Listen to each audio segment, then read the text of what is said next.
Eh bien, écoutez, je suis content qu'on en arrive à cette conclusion, que le pouvoir est loin d'avoir la main mise sur la situation, qui au début, Ah, Soufiane Gilali? oui, je vous entends. Allez-y, il y a eu une coupure, je vous en prie. Essayez de reprendre. Oui. Oui. Oui. Donc, je disais, il est clair que au début, le chef d'état-major a joué la séduction. Il était menacé personnellement par rapport au changement qui se profilait tant que l'ex-président était là. Et donc, il a réagi avec violence sans avoir préparé quoi que ce soit pour la suite. D'ailleurs, il s'est agrippé à l'article 102 et à la Constitution. Et ensuite, voyant qu'il n'était impossible de l'imposer, ils ont fini par annuler, y compris l'élection présidentielle du 4 juillet. Parce que, bien entendu, tout le monde s'en doutait. S'ils avaient voulu tenir jusqu'au bout, ils auraient pu présenter quelques candidats juste de forme et faire passer leurs candidats. Mais le Hirak était si puissant que cela devenait absolument impossible. Maintenant, le régime lui-même se sent totalement acculé. Il est en train de manger ses propres enfants.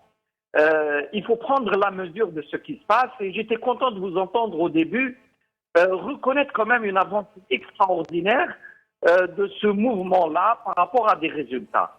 Je sais que nous sommes en situation où nous ne faisons absolument pas confiance au régime, que nous doutons de tout ce qui se passe et qu'on a l'impression qu'il contrôle tout. En réalité, il contrôle de moins en moins la situation, en tout cas politiquement, tout lui échappe, et il faut prendre la mesure de cette situation-là pour faire les choix stratégiques à venir.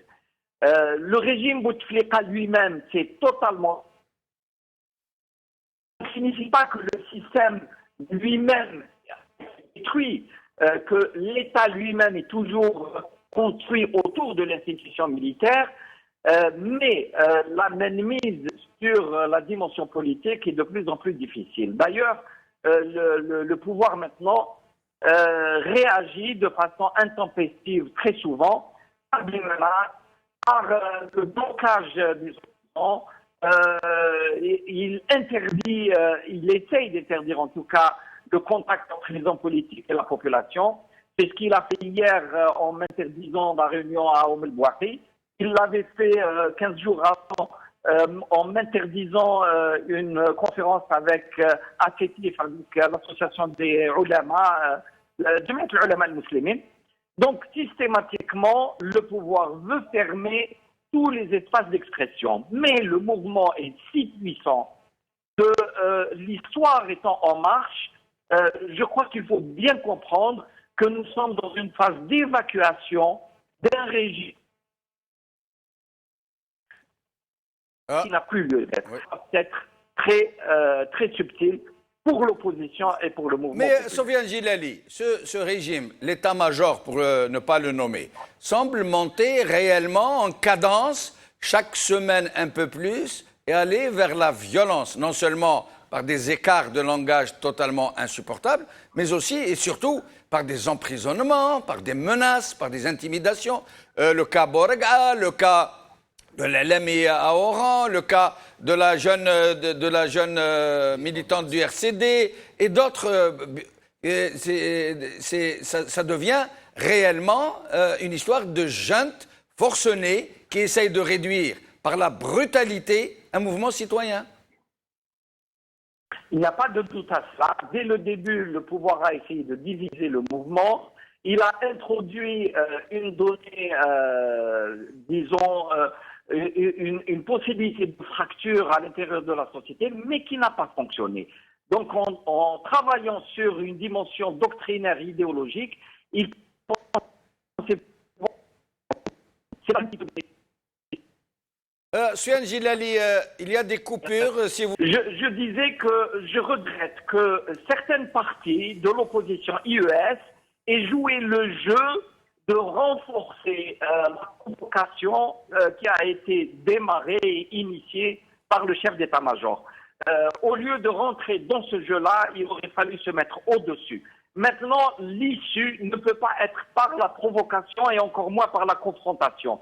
Il faut trouver une issue pour le pays en essayant d'apaiser la situation et non pas en l'enflammant. Ce sera Oui, je pense qu'aujourd'hui, l'équation est bien posée. Les Algériens ont fini par bien comprendre. D'abord que le véritable pouvoir était entre les mains de l'institution militaire. Et donc, c'est avec cette institution militaire qu'il faut parler. Parce que, rappelez-vous, il y a quelques mois, les gens avaient l'impression, lorsqu'on disait ces vérités-là, qu'on était en train de vouloir, je ne sais pas, impliquer l'armée dans le politique. Ou, vous savez, très vite, les gens montent dans des interprétations un peu plus qu'il n'en faut. Deuxièmement, il est important de comprendre aussi qu'il y a une étape pour la négociation, mais si les deux parties restent campées sur leur position, on va franchir une limite et on va basculer dans le risque de la violence. Et c'est pour ça que il fallait faire un geste en tant qu'opposition au moment où le pouvoir avait dit sa disposition à dialoguer. Et c'est là où j'étais personnellement un petit peu attristé qu'une partie de l'opposition ait considéré que dialoguer était un acte de trahison. Parce que s'il n'y a pas de dialogue au moment voulu, on va verser vers plus, j'ose pas employer le mot, mais probablement vers plus de violence. Donc, Soufiane Djellali, excusez-moi de vous interrompre. Soufiane Djellali. Oui. Oui. Alors, le problème est que l'armée, les chefs de l'armée, refusent de négocier. Moi, je préfère parler de négociation plutôt que de dialogue. Les chefs de l'armée refusent de négocier. Ils veulent s'imposer en tant qu'arbitres. Ils sont en train de nous dire, allez-y, papotez entre vous, et puis nous verrons ce que vous proposerez, ce qu'il y a de bon à prendre ou non. Ils refusent de se mettre d'un côté de la table pour négocier, y compris leur propre départ. Soufiane Djellali. Il est clair que ce n'est pas Gaïd Salah ou un général du commandement qui va venir discuter du contenu politique. Et d'ailleurs, il faut refuser cette façon de faire. Par contre, l'armée doit accompagner et garantir les résultats de cette négociation. Et vous avez raison de dire négociation et non pas dialogue. C'est pour ça qu'on a proposé à ce que le pouvoir délègue cette mission de dialogue à des personnalités qui puissent faire le lien entre les deux parties, qui est la confiance de l'armée et qui peuvent avoir la confiance de l'opposition. Une fois établies les règles de sortie de crise, c'est à l'armée ensuite de confirmer et d'accompagner ces décisions.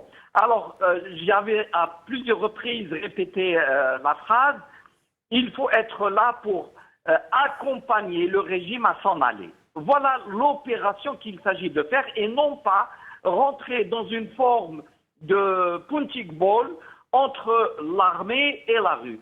Donc, à mon avis, il est inutile maintenant de répéter systématiquement les défauts de Gaïd Salah, son niveau scolaire, parce que ça apparaît comme des invectives, comme des insultes sur le personnage, qui lui-même va réagir très négativement. Il va, à l'évidence, se dire « on attend le moindre faux pas pour que je sois jugé et livré à la vindicte populaire ».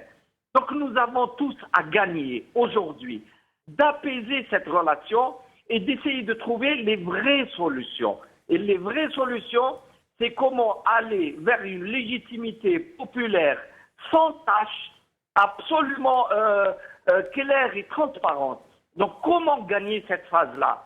Si le pouvoir actuel est prêt à faire cette concession, je pense qu'il faut en discuter très sérieusement et mettre les balises. Oui, mais Soufiane Djellali, le problème,